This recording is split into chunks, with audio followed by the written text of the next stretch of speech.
ઘણીવાર હું ધીરજ નથી રાખી શકતો, કારણ કે મને ખબર છે કે મારું કામ સાચા માટે છે. અને જો સાચું કામમાં પણ મારે ધીરજ રાખવી જ પડે તો યાર ખરાબ વસ્તુ તો જબરદસ્ત રીતે ફેલાઈ રહી છે એ તમને ભલી ભાંતિ ખબર છે. તો શું મારે ધીરજ રાખવી જોઈએ સાચા અને સારા કામમાં?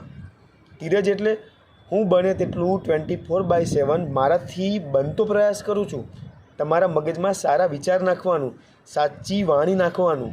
ભલે ને પછી તમને કડવી લાગે, ભલે ને પછી ને તમને ખારી લાગે, પણ હું નહીં અટકું હવે, કારણ કે મને તમારી બહુ જ ચિંતા છે. તમને ભલે મારી બિલકુલ નથી, હું તમારી સાથે હંમેશા હોઈશ.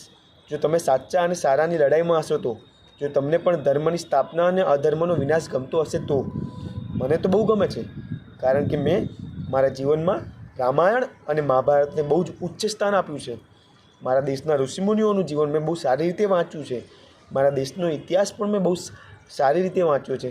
અને એ બધું વાંચ્યા છતાં પણ હું અત્યારે ધીરજ રાખું તો લાંછન છે મારા જીવન ઉપર મને. હું મારું કામ કરતો રહીશ. તમારા પાસે એટલી જ આશા રાખીશ કે તમે આ વિડીયોને બને તેટલો ફેલાવો, સબસ્ક્રાઈબ કરો, લાઈક કરો.